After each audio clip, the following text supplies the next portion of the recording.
자, 오늘 아침 주요 뉴스 키워드로 알아보는 시간입니다. 오늘도 역시 김대호 박사 나오셨습니다. 박사님 어서 오십시오. 네, 반갑습니다. 자, 첫 번째 키워드 확인하시죠. 테슬라 어닝 쇼크. 테슬라가 장 마감 직후에 4분기 실적을 내놨는데 주당 순이익 71센트, 매출 251억 달러로 시장 예상치를 밑돌았습니다.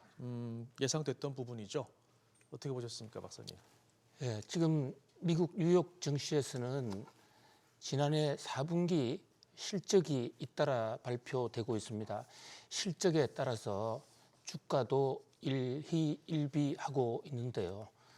주가 못지않게 더 중요한 것은 과연 금리 인상 물결 속에서 기업들이 어느 정도 경영 성과를 얻었느냐를 나타내는 하나의 가늠자이기 때문에 매우 중요한 그런 상황입니다. 네. 특히 테슬라 같은 경우에는 지금 전기차와 배터리가 큰 조정을 받고 있기 때문에 과연 이것이 실적에 어떻게 반영되는지 매우 주목을 끌었습니다. 자, 지금 방금 나온 소식인데요. 테슬라가 우리 시간으로 6시에 공식적으로 4분기 실적을 발표했습니다. 자, 이 전망치가 예상치죠. 근데 매출이 256억 달러인데 실제 발표한 것은 그 전망치에도 못 미쳤다. 네. 그 일각에서는 뭐 예상했던 것이다라고 하지만 예상했던 것보다 더 나쁘다 이렇게 볼 수 있고요. 그다음에 주당 순이익도 예상보다도 못 미쳤습니다. 주당 73달러 EPS라는 건데요. Earning per share 이게 어떤 수지를 나타내주는 대표적인 지수죠. 이것도 예상보다 못했습니다. 그래서 영업이익 같은 것은 지난해 1년 전에 비해서 반토막이 났습니다. 자, 지금 이 테슬라의 실적에서 우리가 주목하는 것은 테슬라는 가격을 많이 내렸습니다. BYD와의 싸움에서 생존을 위해서 판매 단가를 떨어뜨린 것이죠. 그러면 판매 단가가 의도적으로 떨어뜨려졌기 때문에 주당 순이익이라든지 이익 이 면에서는 감소가 불가피했다. 네. 그런 면에서 이익이 줄어든 것은 큰 충격은 아닙니다. 그러나 매출이 예상보다 못했다. 물론 매출은 전년 동기 대비보다는 3% 정도 늘어났어요. 그런데 뉴욕 증시의 예상치가 256억 달러였는데 그에 훨씬 못 미치는 251억 달러에 불과했다. 이 얘기는 박리담에 싸게 팔아도 시장 점유율을 확보하지 못했다.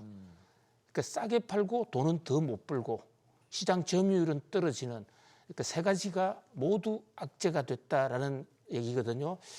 자, 테슬라가 이렇게 이제 부진하게 된 데는 여러 가지 이유가 있습니다. 계절적 일시적인 요인으로는 홍해가 봉쇄되면서 유럽 시장에서의 어떤 생산 활동이 일시 멎었던 이런 대목, 이것은 곧 회복이 되겠죠. 그러나 이제 문제는 BYD라는 중국의 전기차 회사와의 경쟁에서 이미 점유율 1등도 현재 뺏긴 상황입니다. 4분기 기준으로는 이미 뺏겼어요. 그런 상황에서 가격 인하도 테슬라의 싼 가격 정책도 효능을 발휘하지 못했다. 이런 점에서 시장에서는 조금 충격적으로 받아들여지고 현재 그 시간 외에 거래가 시작되자마자 5%대의 큰 폭의 급락세를 보였는데 지금 이 시각에는 조금 그 급락세가 좀 진정돼서 지금은 2%대 중반 정도 떨어지고 있는 그런 상황입니다. 네. 지금 이 시각에는 현재 일론 머스크를 비롯한 테슬라의 고위 간부들이 주주들과 대화를 하고 있는 순간입니다. 자, 여기서 현재 두 가지 변수가 있습니다. 하나는 일론 머스크가 자기 지분율 25%를 확보하지 않으면 이 테슬라라는 회사 내에서 AI라는 인공지능 사업을 못하겠다라고 밝힌 것에 대한 진위, 과연 어떤 방식으로 25%를 확보할 것이냐. 그리고 정말 25%가 안 되면 네. AI는 테슬라에서 떠나가는 것이냐 하는 이 대목에 대한 일론 머스크의 공식 입장을 지금 시장은 기다리고 있고요. 자, 또 하나는 이제 곧 만들겠다고 현재 알려져 있는 이 저가 테슬라 차량, 이게 과연 언제쯤 나올 수 있느냐. 저가형 로이터 통신의 경우에는 내년 6월 달부터 저가형 전기차를 본격적으로 생산할 수 있을 것이다. 이렇게 지금 보도하고 있습니다. 여기에 대한 회사 책임자의 공식 입장을 지금 시장은 기다리고 있는 그런 상황이죠. 그동안에 테슬라의 머스크는 저가형 모델을 만들겠다고 여러 번 얘기를 했는데 이게 뜻대로 계획대로 잘 되지 않았거든요. 네. 그다음에 이제 또 하나 이 전기차 그 트럭, 이른바 화석용 트럭이라는 이 타이탄 트럭이 나왔습니다만은 이것은 매출에는 별 영향을 주지 못하고 오히려 현 단계에서는 수익을 악화시키는 그런 요인이 되고 있다. 이렇게 지적이 나오고 있는데요. 여기에 대해서도 과연 이 머스크가 어떤 시장의 비전을 보여줄 것인가, 거기에 따라서 어떤 테슬라의 주가 향방은 좌우될 것으로 보입니다. 총체적으로 볼 때 지금 전기차 시장은 엄청난 암울한 지금 그 바닥에 터널을 통과하고 있다. 물론 터널이 있으면 터널에 빠져나오는 출구도 있고 바닥이 있으면 또 언젠가는 올라갈 그런 어떤 반전의 대모멘텀도 있겠습니다만은 아무튼 이런 등등의 대목에 대해서 머스크가 어떤 비전을 보여줄 것인지 이게 지금 시장에서 주목을 끌고 있는 그런 상황입니다. 네. 며칠 전 박사님께서 지금 전기차 시장이 뭐 캐즘의 덫, 그러니까 이 좀 극복해야 할 침체기를 겪고 있다. 이걸 뛰어넘어야 된다라고 지적을 해주셨는데 방금 지목해주신 대로 지금 저가 모델이 내년에 출시될 전망이라는 보도까지 나온 상황에서 가격을 계속 낮추는 게 테슬라에 도움이 될까요? 좀 박사님 어떻게 보십니까? 네, 아주 좋은 지적을 해주셨는데요. 지금 사실 많은 경제학자들은 지금 전기차와 배터리가 캐즘의 덫에 빠진 것이 아닌가. 이 캐즘의 덫이라는 것은요. 캐즘은 지각 변동, 지진 같은 게 일어나서 땅이 푹 꺼지는 현상입니다. 네. 보통 신제품이 나왔을 때요. 초기 단계에서는 어떤 호기심 때문에 많이 삽니다. 그러다가 마치 지진이 일어나서 땅이 푹 꺼진 것처럼 이거 너무 비싸네, 별거 아니네 하다가 또는 어떤 것은 부작용이 있네, 이런 생각 때문에 소비자들의 수요가 푹 떨어지는 현상, 이것을 캐즘이라고 그러는데요. 첨단 제품, 신제품은 대부분 이러한 캐즘의 덫을 경험을 하고 있습니다. 네.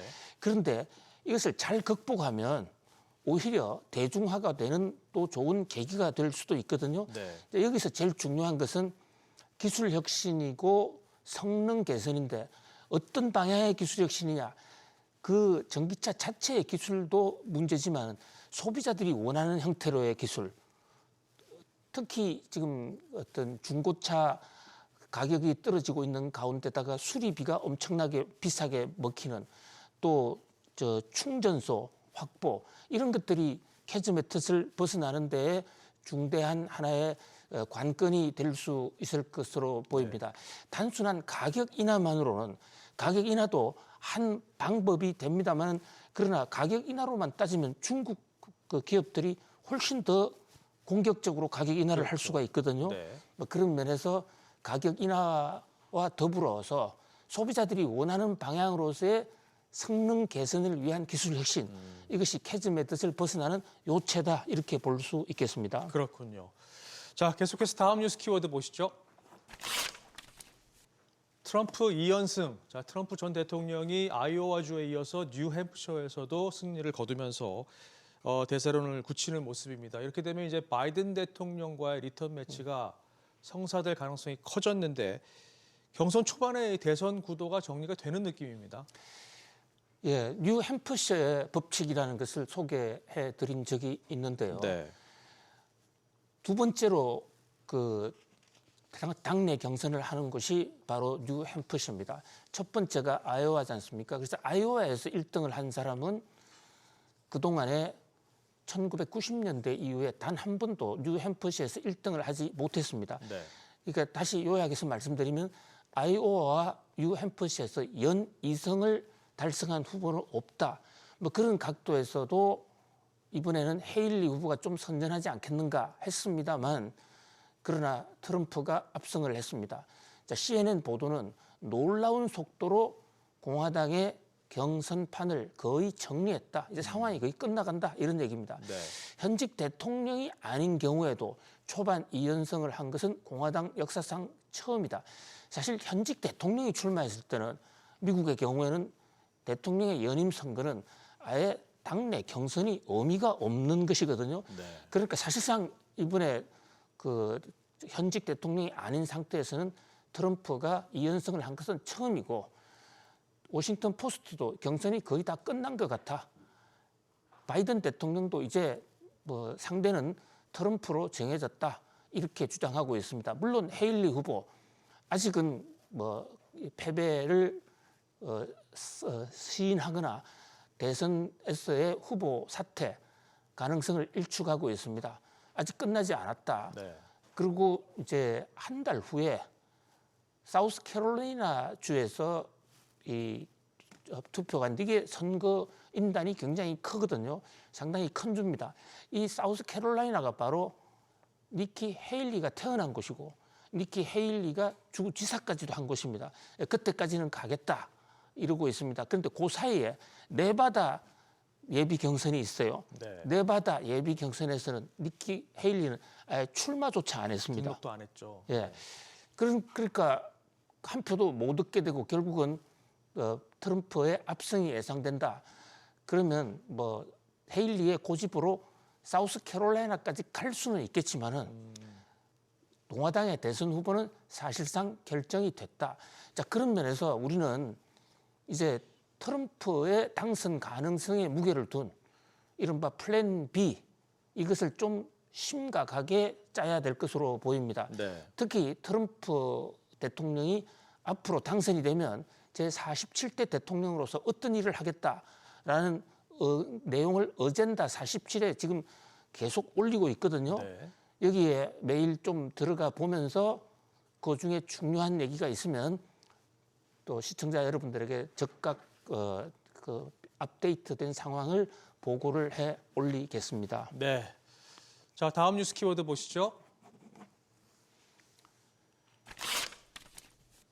네, UAW의 선택. 전미 자동차 노조 UAW가 밤사이 바이든 현 대통령을 지지한다고 공식 발표를 했습니다. 이건 어떤 의미가 있을까요?